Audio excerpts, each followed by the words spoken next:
punya nilai-nilai budaya yang tinggi, tapi justru terjajah secara ideologi tadi. Ya, kita yang besar, kita yang tinggi direndahkan dan dikecilkan. Kita semua ini satria peningit itu. Artinya apa? Satria yang terpenjara. Terpenjara oleh dogma. Dogma tadi. Ya, jadi kita dibatasi dengan dogma-dogma tadi. Lama ini yang mereka lakukan itu kan, memberikan harapan-harapan palsu. Ya, punishment, ancaman-ancaman itu aja kan. Nah, yang kenapa membuat banyak orang takut karena ada nama Tuhan di situ, melibatkan Tuhan. Iya. Mereka nggak perlu nunggu-nunggu lagi sosok satu orang yang keluar. Ya, sebetulnya nggak perlu menunggu. Okay. Ya, artinya ketika kita ada kesadaran itu, ya udah, ini Nusantara mercusuar dunia pasti terjadi. Oke. Gitu loh. Jadi kita tidak mau lagi direndahkan oleh bangsa lain kan, Kita ini kan direndahkan bangsa. Pak Niko, Ya. saya pindah ke tema yang sekarang lagi rame ya di media sosial, di TikTok rame banget soal rebutan air ludah pembawa berkah gitu ya. Ya. Jadi, aduh, aku sebenarnya kalau cuman sekedar ditiup gitu ya, air ditiup terus dipakai royoan itu aku masih oke ya karena sugesti dan lain sebagainya. Ya. Tapi kalau sudah ludah gitu ya, itu tuh apa sih sebenarnya yang terjadi dengan bangsa kita ini, Pak Niko? Jadi makanya yang kita bangun Mas Indra ya ke depan, kenapa saya konsisten untuk membangun kesadaran Nusantara gitu kan. Jadi kita ini bangsa yang besar, punya peradaban tinggi, punya nilai-nilai budaya yang tinggi, tapi justru terjajah secara ideologi tadi. Ya, kita yang besar, kita yang tinggi direndahkan dan dikecilkan. Oleh apa? Oleh paham dari luar. Justru mereka membuat itu, kemudian membawa nama Tuhan, untuk apa? Untuk membuat kita menjadi takut, gitu kan? Membranding dirinya sendiri. Oke. Masa kata apa ya? Sadari kita ini udah besar, kita ini udah bangsa yang tinggi. Nah justru mereka ini karena menyadari mereka ini bukan bangsa yang besar, bukan bangsa yang punya peradaban tinggi, maka untuk mengangkat dirinya itu, mereka dengan cara apa? Supaya kelihatan besar, dia mengecilkan yang lain. Supaya dia kelihatan tinggi, dia merendahkan yang lain. Dengan membawa nama-nama kudus, nama-nama Tuhan dibawalah, nama-nama Nabi dibawalah. Itu siapa? Itu politik. Itu politik. Mereka tuh menyadari mereka tuh nggak punya kekuatan apa-apa gitu loh. Tapi tidak ada cara lain untuk merendahkan bangsa lain ya dengan memasukkan paham yang di situ nama Tuhan dilibatkan. Nah kalau orang udah ada nama Tuhan di situ kan, apalagi banyak orang mengatakan apa? Tidak boleh tanya. Kalau berhubungan dengan Tuhan itu kita nggak boleh menyanggah, nggak boleh tanya. Yang penting yakin kan itu kan. Nah itu yang kita bangun ini kesadaran Nusantara ini. Ini berhubungan nanti next sesi tersendiri ya, yang disebut Satria Peningit itu apa? Ya, saya dengan Mas Indra itu satria peningit. Kita semua ini satria peningit itu. Artinya apa? Satria yang terpenjara. Terpenjara oleh dogma. Dogma tadi. Ya, jadi kita dibatasi dengan dogma-dogma tadi. Gitu loh. Kita direndahkan. Akhirnya menjadi kita apa? Limit, dipasangi limit itu. Nah, itulah satria peningit. Jadi kalau tanya siapa satria peningit? Ya kita semua ini. Ya, orang-orang yang belum terbebaskan dari penjara-penjara dogmatis tadi. Dan salah satunya yang paling cukup bisa kita lihat gitu ya, ludah aja jadi rebutan itu. Betul. Menunjukkan bahwa dia tidak sadar seolah-olah yang bisa mencapai tingkat spiritual tertentu hanya dia. Hanya gitu. dia aja yang mengaku tadi. Jualan harapan dan memberi ketakutan. Ketakutan gitu ya. Jadi intimidasi, reward and punishment. Selama ini yang mereka lakukan itu kan, memberikan harapan-harapan palsu. Ya. Punishment, ancaman-ancaman itu aja kan. Nah, yang kenapa membuat banyak orang takut karena ada nama Tuhan di situ, melibatkan Tuhan. Iya. Ya, jadi ini kalau ibaratnya apa? Tuhan yang besar dijadikan Tuhan yang kecil. Ya. Jadi keagungan Tuhan dijadikan Tuhan yang kecil tadi. Ya, Tuhan. Justru mereka ini menjadi Tuhan-Tuhan akhirnya. Mereka mengangkat dirinya menjadi Tuhan dalam hidupnya. Berusaha mengatur banyak orang. Iya. Kan. Terus pesannya Pak Niko, kalau yang sudah tua-tua kan udah terlanjur nih ya. Nah, untuk yang teman-teman masih muda-muda, adik-adik kita yang masih SMA, mahasiswa itu biar tidak seperti itu nanti bagaimana, Pak Niko? Ya, makanya mulai belajar melihat channel-channel YouTube pemberdayaan diri tentang budaya Nusantara. Karena ini gerakan kita sudah mulai berjalan. Ya, bangun kesadaran dirimu menjadi pribadi yang otentik yang utama. Kemudian sadari bangsa kita ini bangsa yang besar. Bahkan ini banyak ilmuwan dunia mengatakan bahwa di negara kita peradaban Atlantik ada di sini. Ya, peradaban Atlantik, kota yang sangat maju waktu itu, ternyata ada di Indonesia. Maka bagi adik-adik ya, bagi teman-teman yang masih ingin belajar, ayo kita bangun kesadaran Nusantara ini. Leluhur kita ini udah dasar, udah luar biasa ya, dengan membangun peninggalan sejarah yang sangat luar biasa. Bahkan tadi yang saya baru baca akhir-akhir ini ya, peradaban Atlantik ada di bumi kita ini. Sangat dasar Mas Indra. Gitu. Dengan mengenal leluhur kita, ajaran-ajaran leluhur, kemudian kesadaran tadi bahwa Tuhan kita ini Tuhan yang universal, Tuhan yang tanpa batas. Ya, masing-masing kita harus mengenal Tuhan secara pribadi. Ya, bukan berdasarkan doktrin-doktrin yang dilakukan oleh ini penjual-penjual agama. Karena kalau bicara agama itu ya kayak perusahaan itu, maka berebut market, ya kan, saling menyerang perusahaan lain, merendahkan perusahaan lain itu, rebutan pengikut kan itu. Ini kayak marketing aja. Iya, iya. Jadi kalau tadi Pak Niko mengatakan bahwa Satrio Piningit adalah kita-kita semuanya ini menjadi tidak kesatria, ya, tidak menjadi satria yang dipilih karena memang masih terpenjara tadi. Dogma. Artinya masyarakat nggak perlu nunggu-nunggu lagi sosok satu orang yang keluar. Ya, sebetulnya nggak perlu menunggu. Okay. Ya, artinya ketika kita ada kesadaran itu, ya udah, ini Nusantara mercusuar dunia pasti terjadi. Oke. Gitu loh. Jadi kita tidak mau lagi direndahkan oleh bangsa lain kan. Kita ini kan direndahkan bangsa lain. Bukan perang secara fisik, tapi perang ideologi akhirnya kan itu loh. Nah, itulah justru yang mengekang kehidupan banyak orang untuk tidak bisa melakukan sesuatu yang besar. Karena apa? Karena tadi di penjara tadi pikirannya tadi. Jadi satria yang terpenjara tadi, yang terpingin tadi. Satria yang terpenjara. Menarik. Nah, menurut Pak Niko ini kan ya, sebenarnya Pak Niko kan selalu bicara tentang keberlimpahan gitu kan ya. Nah, itu tuh kenapa tidak hidup cukup aja gitu? Kenapa harus berlimpah gitu? Misalnya cukup beli mobil, cukup beli rumah, takutnya nanti kalau berlimpah, kan ada ini perspektif yang mengatakan, oh nanti justru malah timbul hal-hal yang tidak diinginkan. Bagaimana menjelaskan? Ya, jadi gini, justru kenapa banyak orang ketika ingin hidup berlimpah secara pribadi, malah yang terjadi tidak berkelimpahan, Mas Indra. Berlimpah secara pribadi malah yang terjadi malah tidak berkelimpahan gitu loh. Oke, menarik. Kenapa? Karena Tuhan ini Tuhan yang punya rencana bahwa supaya semua makhluk ciptaannya mengalami kelimpahan. Tapi kalau kamu bicara untuk dirimu sendiri, kamu terlalu egois. Wadahmu terlalu kecil gitu. Konfirmasi sekarang. Nah, selama ini banyak orang saya tanya ya. Contoh kemarin saya sedang dirawat anak-anak di spa saya kan itu kan. Mereka menanti-nantikan saya untuk bisa merawat kan itu kan. Ketika kesempatan saya tanya ke mereka ini yang merawat saya ini. Oke, sekarang kalau kamu saya tanya, apa yang kamu inginkan dalam hidup ini? Jawabannya apa mereka? Pak, saya ingin membahagiakan orang tua. Pak, saya ingin anak saya nanti bisa sekolah tinggi. Ya semua masih orientasinya apa? Egois.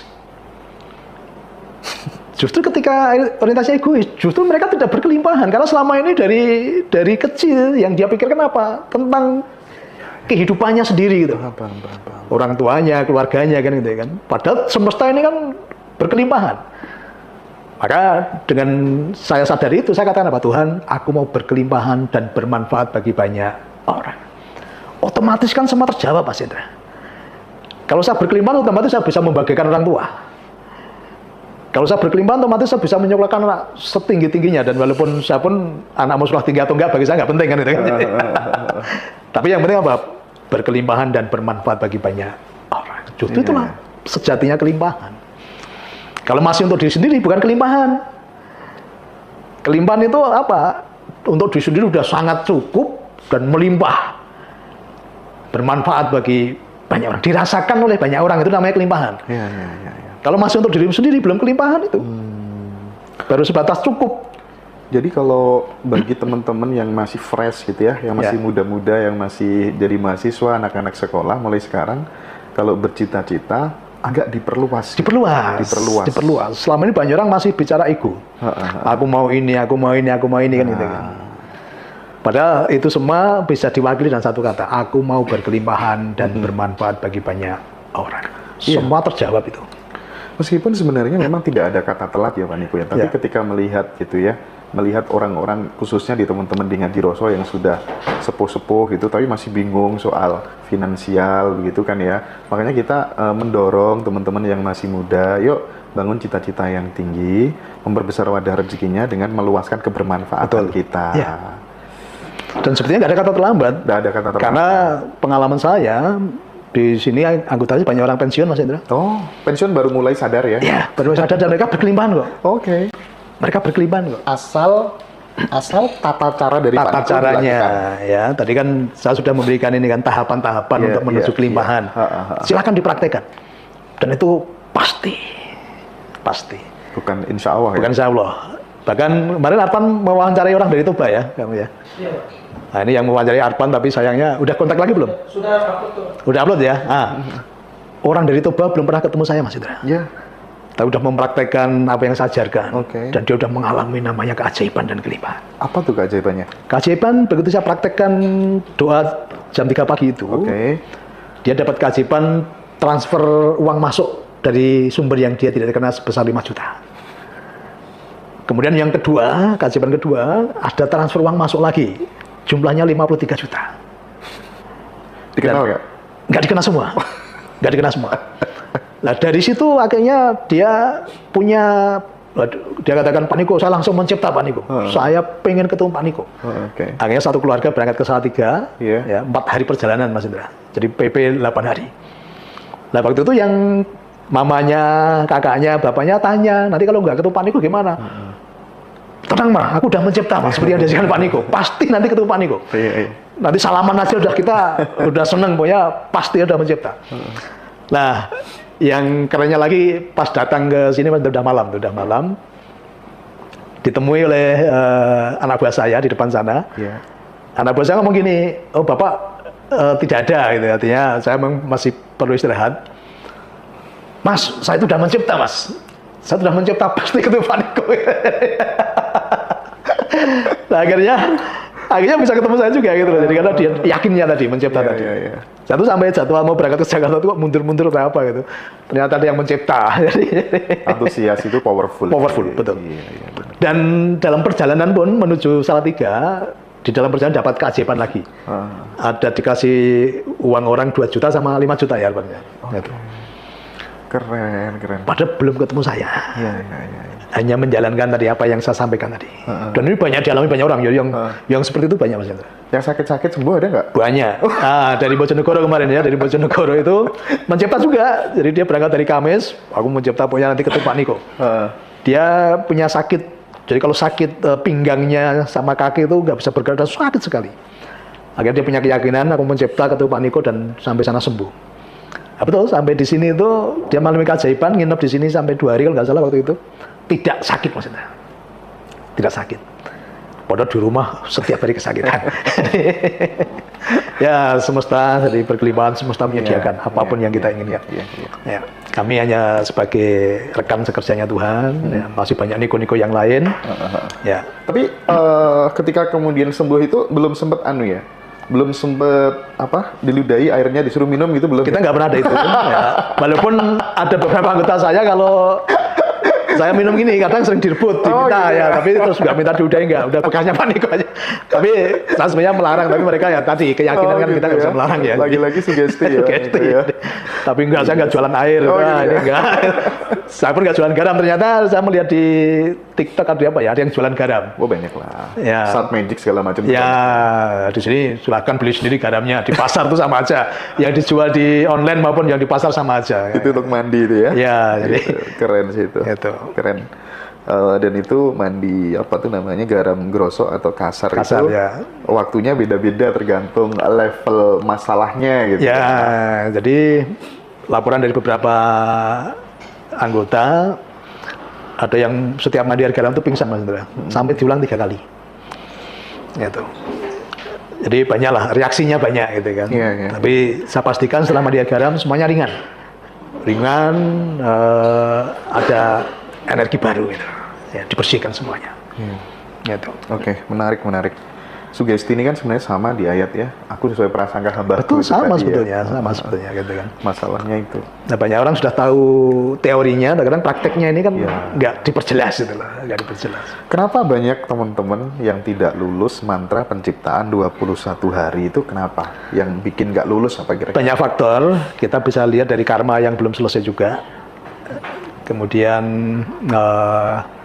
tingkat kesungguhannya juga kurang kan gitu kan. Nah, saya katakan, gimana kamu mau mengalami kehidupan baik, melakukan hal yang sederhana gini aja kamu nggak lulus. Katanya mau kaya. Nah ya, katanya mau kaya, melakukan perkara yang berbeda dengan yang lain aja kamu nggak sanggup kan itu kan. Jam 3 ini kan lagi enaknya tidur. Iya sih. Kebanyakan orang kan baru enaknya tidur. Justru kalau kamu mau mengalami yang berbeda, lakukan hal yang berbeda. Banyak orang tuh pengen hal yang berbeda tapi melakukan hal yang sama, itu namanya orang gila itu. Kalau Anda pengen sesuatu yang berbeda, lakukan hal yang berbeda, itu kunci. Itu tuh jalan tengah sih menurut saya Pak Niko. Jadi aku percaya tentang itu tuh utuh gitu. Percaya utuh kalau kita melakukan sesuatu yang berbeda, yang nggak dilakukan banyak orang ya, kita pasti mendapatkan sesuatu pasti, yang hasilnya banyak berbeda. orang gitu. Iya, itu pasti. Dan itu menurutku udah itu clue ya. gitu. Jadi tinggal mau dikerjakan apa enggak gitu. Banyak orang itu kan tadi berpatokan rata-rata, kebanyakan orang begini. Ya, kita dihakimi secara opini karena kita melakukan yang berbeda gitu aja kan itu loh ya. Betul. Nah, tahapan-tahapan dari Pak Niko itu berarti mulai dari mandi air garam tadi ya, kemudian terus menabur mantra penciptaan, ya, terus melakukan mantra penciptaan sampai betul semua barang-barang yang bekas-bekas itu yang tidak pernah dipakai dikasih orang kalau masih layak. Kalau nggak layak dijual, hasilnya nanti dipakai untuk berbagi. Kemudian mandi air garam, menabur barang bekas, uang ganjil ya. Uang ganjil dan kenapa kok nggak genap Pak Niko? Pertama gini, kalau genap banyak mudahnya. Oh gitu. Ya, jadi ganjil ini sesuatu yang dan kalau ya ini kan sebetulnya ilmunya bukan di situ. Ilmunya bagaimana kita bisa menghargai uang dan fokus terhadap uang aja. Karena selama ini kita nggak pernah fokus terhadap uang. Bahkan cenderung punya paradigma buruk terhadap uang.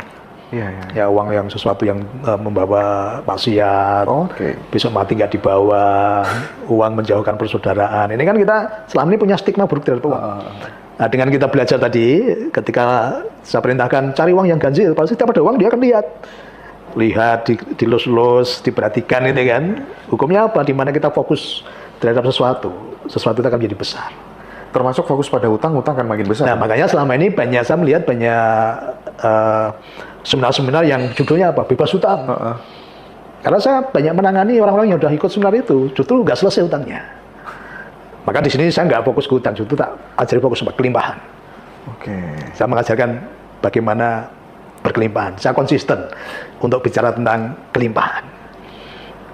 Justru semuanya mengalami kelimpahan. Dengan metode itu, langkah-langkah itu mendorong mereka untuk benar-benar seberapa besar, seberapa penting uang itu bagi mereka gitu. Sehingga mereka bisa fokus ke situ. Betul. Gitu ya. Karena selama ini kan tadi uang banyak orang katakan uang nggak penting. Itu kan, di dunia nggak penting akhiratnya. Artinya apa? Dia nggak bicara tentang uang itu. Itu kan? Kan menderita itu di sini nggak ada uang, di sana pun belum tentu dapat akhiratnya baik juga kan itu kan. Nah, kenapa yang 2 kali itu kan itu.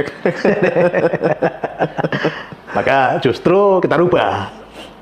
Kalau selama ini tadi Mas Indra sampaikan, nanti kalau kelimpahan melakukan hal yang aneh-aneh. Enggak. Kalau orang udah berkelimpahan tuh nggak kena aneh-aneh Mas Indra. Kan udah mengalami, udah bahagia loh. Ngapain harus aneh-aneh itu. Jadi yang aneh-aneh itu yang belum berkelimpahan, karena merasa kurang. Sing maga-maga ya. Iya, kan dia belum merasa kelimpahan kan. Kalau udah kelimpahan tuh ya nyaman aja, nggak melakukan aneh-aneh. Keluarganya nyaman, hubungan suami istrinya nyaman, nggak ada kekurangan kan nggak aneh-aneh itu kan. Ini intermezzo aja Pak Niko. Saya kembali teringat soal Dube tadi yang soal pohon gitu ya. Jadi parameter kekayaan di sana bukan mobil mewah, bukan rumah yang mewah, tetapi punya pohon berapa gitu ya. Jumlah pohon.